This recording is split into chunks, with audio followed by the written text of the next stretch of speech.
Selamat petang, salam sejahtera. Saya ingin memberikan ulasan tentang tulisan daripada seorang penulis lirik yang amat terkenal dan penyokong kuat terhadap PKR.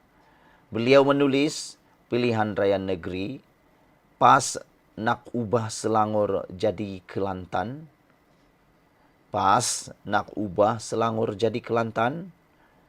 PAS begitu galak, mahu menawan Selangor.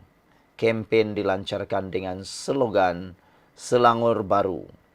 Baru dalam konteks PAS ialah satu undi kepada PN, maka setapak untuk menjadikan Selangor jadi Kelantan. Baru dalam konteks PAS ialah satu undi kepada PN, maka setapak untuk menjadikan Selangor jadi Kelantan. Selangor penting untuk masa depan PAS. Negeri ini negeri kaya. Justru kekayaan Selangor perlu demi menjamin survival politik PAS. Kerana parti itu bukan lagi parti Tin Milo. Sekarang PAS parti yang mahal. Mungkin sahaja antara parti yang termahal di negara kita dengan kos operasi yang semakin tinggi. PAS punya bangunan berjuta ringgit di ibu kota. Punya kaki tangan ibu pejabat dan pejabat-pejabat di seluruh negara. Terlebih menjadikan PAS parti yang mahal apabila pemimpin utamanya tempoh hari juga sempat memegang jawatan utama dalam kerajaan dan GLC. Apabila PN gagal merampas kerajaan persekutuan buat kali kedua dalam PRU lalu, keselesaan berkenan tidak boleh terhapus begitu sahaja. Setiap pemimpin utama PAS tentu sudah mempunyai pelbagai komitmen. Daripada yang bertujuan untuk parti, sehinggalah keselesaan diri sendiri. Paling tidak, komitmen ansuran bulanan kereta-kereta, rumah-rumah, bil-bil lain selain program politik. Dalam tempoh singkat 31 bulan berkuasa, sama ada di bawah Perdana Menteri Muhyiddin Yassin atau Ismail Sabri, ada yang sempat menukar kereta dan membeli rumah baru. Sekarang apabila sudah tidak lagi jadi menteri, duta atau pengerusi GLC, takkanlah mereka mahu menggadai kesemuanya kembali kepada bank. Tentu pemimpin PAS perlu berusaha untuk mengekalkan gaya hidup dan apa sahaja yang boleh diselamatkan. Cara paling afdal ialah dengan merebut lubuk emas Malaysia, iaitu Selangor. Meskipun sukar, PAS nampaknya terdesak untuk mengalahkan PH di samping secara senyap mampu mengenepikan pula rakan kongsinya sendiri iaitu Bersatu yang juga bercita-cita mahu menjadi menteri besar dan mengemudi Selangor. PAS cukup terkenal pemain politik Bersatu di Selangor. PAS cukup kenal pemain politik Bersatu di Selangor. Kempen Selangor untuk anak Selangor bukan sangat dihalalkan oleh PH. Bukan, tetapi mahu menyinggung Bersatu yang juga berkemungkinan menampilkan mantan Menteri Besar Selangor sebagai calon Menteri Besar. Contoh, berkenan kabarnya lahir di Singapura. Calon berkenan kabarnya lahir di Singapura. Sentimen anak negeri. Seperti mana di Kedah, Terengganu dan Kelantan, PAS percaya sentimen anak negeri boleh dijual di Selangor. Di mata PAS, Selangor sama sahaja seperti ketiga negeri yang mereka dikuasai mereka. PAS menganggap 99.9% penduduk Selangor memang asal Selangor. Mereka sebenarnya tidak sedar 60 hingga 70% penduduk Selangor ialah anak dagang atau orang luar. Daripada baki 30 hingga 40% anak Selangor, 10 hingga 15% pula adalah daripada ibu bapa yang juga bukan berasal dari Selangor. Hal inilah yang menjadikan Selangor negeri maju yang bersifat kosmopolitan. Kalau Selangor negeri mundur, tiada siapa yang mahu datang dan berhijrah ke sini. Sekiranya sesebuah negeri itu dihuni hampir 100% anak tempatan saja, maka itulah petanda negeri berkenan negeri mundur. New York, London, Dubai, Singapura, Jakarta hanya menyebut beberapa contoh. Kesemuanya dihuni lebih ramai orang luar. Presiden Indonesia Joko Widodo yang pernah menjadi wali kota Jakarta bukanlah anak jati Jakarta. Dia orang Solo, lahir di Surakarta. Selangor pula sebuah negeri yang hampir menjadi negeri kota, di mana banyak pihak berkuasa tempatan PBT sudah bertaraf bandar maupun bandaraya. Hanya di Selangor ada 3 PBT yang bertaraf bandaraya, yaitu Petaling Jaya, Subang Jaya, dan Shah Alam. Tinggal satu sahaja PBT bertaraf daerah, yaitu Sebak Bernam. Sementara baki 8 PBT bertaraf perbandaran.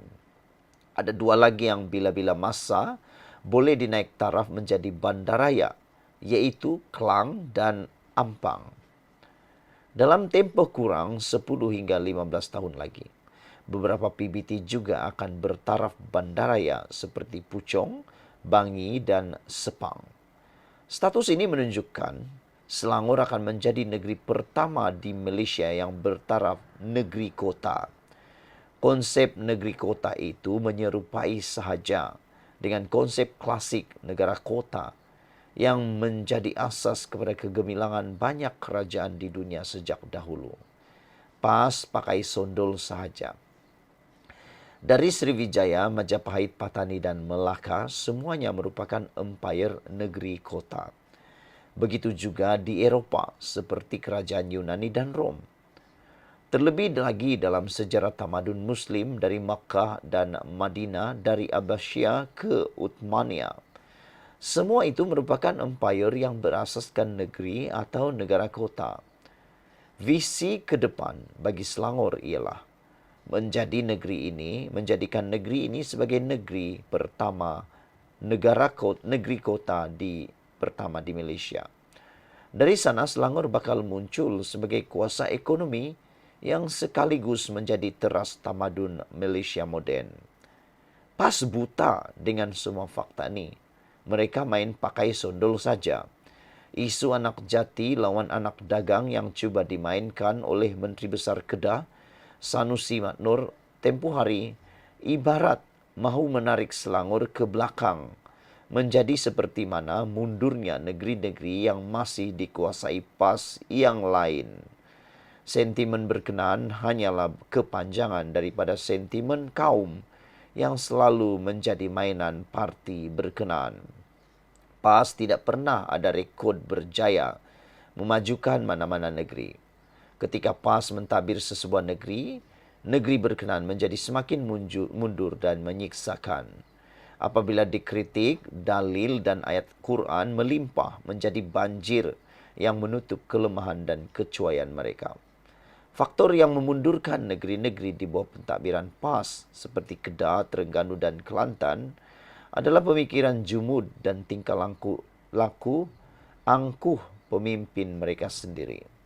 Mustahil dengan faham aliran keras agama dan cenderung menjadi puak pelampau kaum, PAS boleh memajukan serta memberi kemakmuran kemanapun negeri yang ditadbirnya. Tak kisahlah sama ada negeri itu majoritinya orang Melayu atau masyarakat pelbagai kaum yang berimbang. Kelantan contoh terbaik yang sekaligus menyayat hati. Kelantan puluhan tahun lalu tidaklah begitu ketinggalan jika dibandingkan dengan Kelantan hari ini.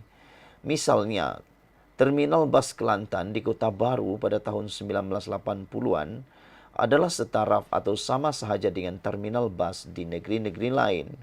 Kini, melalui sekeping foto yang tular di media sosial, terminal yang dahulunya 2 tingkat, tinggal setingkat saja, bertiangkan besi, tidak berdinding dan beratap zinc.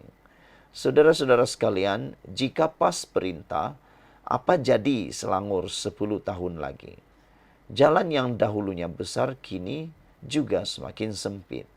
Coba bayangkan bagaimanakah terminal di Seksyen 17 Shah Alam akan menjadi begitu 5 ke 10 tahun akan datang kalau PAS memerintah Selangor. Saya amat takut bila memikirkan bagaimana nanti nasib anak-anak kami di Selangor terpaksa berhijrah mencari rezeki di Johor, Melaka atau Sarawak. Apabila tiba-tiba hari raya bersama keluarga, mereka tidak terpaksa merempu jam berjam-jam untuk pulang ke Subang Jaya atau Shah Alam.